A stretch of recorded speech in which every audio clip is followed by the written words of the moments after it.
नमस्कार दोस्तों, आप सभी को अंजलि स्टोरी में हार्दिक स्वागत है। वीडियो को अंत तक देखिए, कहानी बहुत ही इंटरेस्टिंग है। चैनल को सब्सक्राइब करना ना भूलिए। हाँ दोस्तों, मैं सिद्धू एक निजी कंपनी में ग्राफिक डिजाइनर के रूप में काम कर रहा था। अब मेरी शादी हो चुकी है और मेरी पत्नी गर्भवती थी, इसलिए मैंने उसे मायके भेज दिया था। इसी दौरान घर में हुई एक घटना मैं आपको बताने जा रहा हूँ। मैं 1 महीने से घर में अकेला था और मुझे ऐसा लग रहा था कि कुछ खो गया है। जब भी मैं ऑफिस का काम खत्म करके घर आता तो मुझे ऐसा लगता कि मैं घर क्यों आया। इस बोरियत को दूर करने के लिए मैं पूरे शहर में घूमता और देर रात घर लौटता था। जब मेरी पत्नी घर पर थी तो घर का माहौल खुशहाल रहता था। घर हमेशा साफ सुथरा होता था, लेकिन अब मेरा घर कचरे के ढेर जैसा लग रहा था। मैंने सोचा कि खुद ही सफाई कर लूं, लेकिन कर नहीं पाया। इसके अलावा खाने की भी समस्या थी। मैंने यह बात पड़ोसी को बताई तो उन्होंने अपने जान पहचान के किसी व्यक्ति को बुलाकर घर लाया। वो रविवार का दिन था, सूरज सिर पर था, फिर भी मैं सोया हुआ था। तभी डोरबेल की आवाज आई। मैं झटपट उठा और दरवाजा खोला। बाहर पड़ोसी खड़े थे। उन्होंने कहा, इतनी धूप चढ़ आई, फिर भी सो रहे हो? मैंने कहा, हाँ, आज छुट्टी है ना, इसलिए। उन्होंने कहा, कुछ नहीं, तुमने घर के काम के लिए किसी की जरूरत बताई थी ना, इसलिए मैं किसी को लेकर आया हूँ। मैंने कहा, थैंक यू। आपको पता है, ऑफिस के काम में इतना व्यस्त रहता हूँ कि बाहर जाकर किसी को ढूंढने का समय ही नहीं मिल पाता। इतना कहकर मैंने उन्हें अंदर बुलाया। जब उन्होंने घर के अंदर देखा तो पूरा घर बिखरा हुआ था, लेकिन उन्होंने कुछ नहीं कहा। फिर सैलरी की बात हुई तो वह महिला 2000 रुपये मांग रही थी।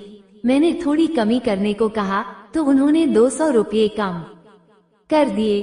फिर मैंने कहा, ठीक है, आप आज से काम शुरू कर सकती हैं। उन्होंने ठीक है कहा। इसके बाद मैंने उनका नाम पूछा और उनसे परिचय किया। मन ही मन मुझे खुशी हो रही थी कि आखिरकार घर के काम के लिए कोई मिल गया। उस दिन मैंने उनसे ज्यादा बात नहीं की। उन्होंने पूरा घर साफ किया, फर्श पोंछा, कपड़े धोए और बर्तन मांजे। तब तक मैं रेडी होकर आ गया और टीवी देखते हुए बैठ गया। उनका काम देखकर मुझे खुशी हुई। जब तक सारा काम खत्म हुआ, दोपहर हो चुकी थी। मुझे ऐसा लगा कि वो थोड़ा थकी हुई थी, लेकिन फिर भी मुस्कुराते हुए बातें कर रही थी। चूंकि यह उनका पहला दिन था, इसलिए मैंने ज्यादा कुछ नहीं कहा और उन्हें घर भेज दिया। लेकिन अगली सुबह जब वह आई तो देखकर मैं पूरी तरह से चौंक गया, क्योंकि उस दिन वो अच्छे से तैयार होकर फूल लगाकर आई थी। उनके चेहरे पर एक अलग ही चमक थी। उन्होंने मुझे नमस्ते किया और सीधे किचन में जाकर काम शुरू कर दिया। मैं ऑफिस के लिए जाने से पहले उन्होंने नाश्ता भी तैयार कर दिया था। जब मैं जाने लगा तो वह भी निकल रही थी। जाते समय उन्होंने पूछा, शाम को कितने बजे आना है?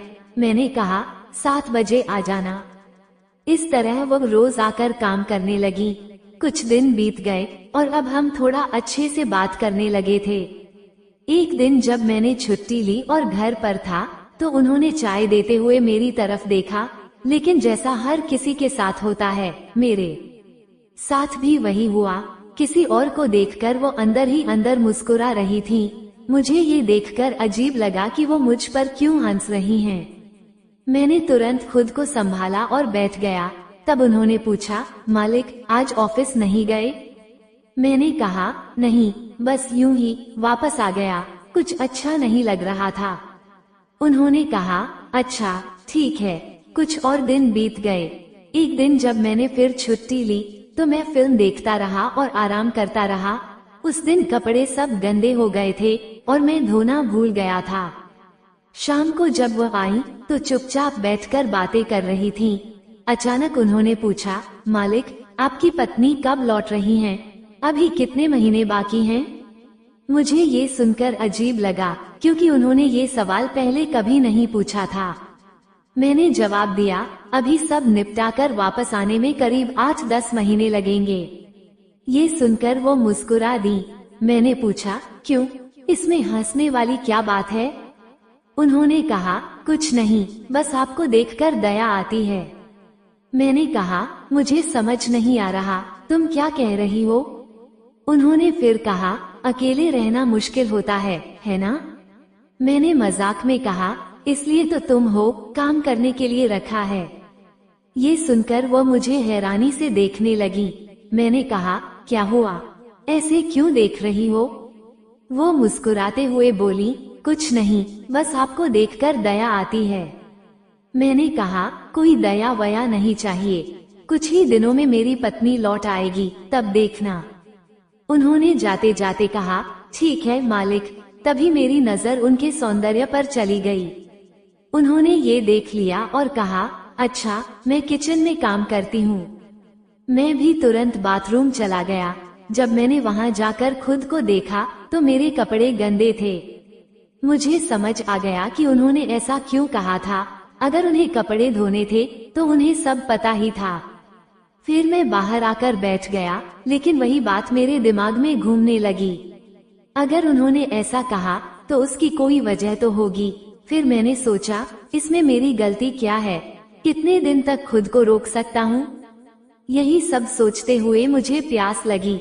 मैं पानी पीने के लिए उठा और किचन की तरफ गया। हमारा किचन छोटा था और वह वहीं काम कर रही थी। उन्हें देखकर मेरे मन में कुछ और ही विचार आए। मुझे पानी लेने के लिए उन्हें पार करना पड़ा। उन्होंने पूछा, मालिक, कुछ चाहिए? मैंने कहा, हाँ, पानी चाहिए। उन्होंने कहा, ठीक है, आप खुद ले लीजिए, अभी मैं मसाला पकड़े हुए हूँ। वह थोड़ा आगे हट गईं, लेकिन किचन छोटा था तो जगह कम पड़ी। पानी पीकर जब मैं जाने लगा तो अचानक मेरा हाथ उनसे छू गया। तभी मुझे कुछ अजीब सा महसूस हुआ। मैंने उनकी तरफ देखा और उन्होंने वह भी मुस्कुराई। जब मैं पानी पीकर लौट रहा था और फिर से छू गया तो वह चुप रहीं। मैं पीछे मुड़कर नहीं देखा और चुपचाप अंदर ही अंदर मुस्कुराते हुए टीवी देखने लगा। जब मैं टीवी देख रहा था तो वह मुझे देख रही थी। मुझे अजीब सा डर लगने लगा। मैंने सोचा, छोड़ो, ये सब नहीं चाहिए, और टीवी देखने लगा। लेकिन टीवी देखते देखते मेरी नजर बार बार उन्हीं पर जा रही थी। वह भी मुझे बार बार देख रही थी। मेरा डर और भी बढ़ गया। उसी समय उन्होंने खाना बनाना खत्म कर लिया और फर्श पोंछने लगी। अब मेरा पूरा ध्यान उधर ही था। जब मैं देख ही रहा था तो उन्होंने मुझे देखा और हल्की सी मुस्कान दी। मैं भी बार बार देखने लगा। उसी वक्त वहाँ कोई और उठकर घूम रहा था तो उनका ध्यान उधर चला गया। हमारी आंखों के जरिए और कई और तरीकों से बातचीत हो रही थी। आखिरकार उस दिन वही हुआ जो नहीं होना चाहिए था। इसके बाद कुछ दिनों तक ये सब चलता रहा, लेकिन इसके बाद मेरी जिंदगी में तूफान आ गया। उस दिन मैंने जो गलती की उसने मेरी पूरी जिंदगी बर्बाद कर दी। अंत में मुझे हर जगह इंसाफ की तलाश में भटकना पड़ा। यहाँ तक कि तलाक की नौबत आ गई, लेकिन ऐसा नहीं हुआ। इसलिए कोई भी ऐसी गलती नहीं करनी चाहिए। मेरी जिंदगी ही इसकी एक मिसाल है।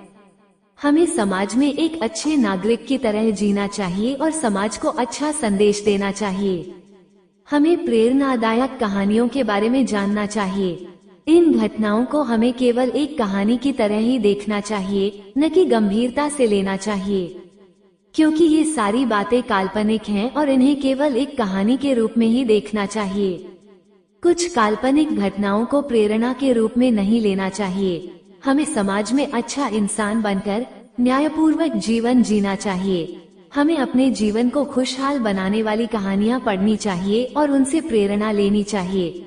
कोई भी जानबूझकर या अनजाने में ऐसी गलतियाँ नहीं करनी चाहिए, क्योंकि हर ऐसी घटना का अंत बुरा ही होता है। कोई भी जानबूझकर या अनजाने में गलती नहीं करे।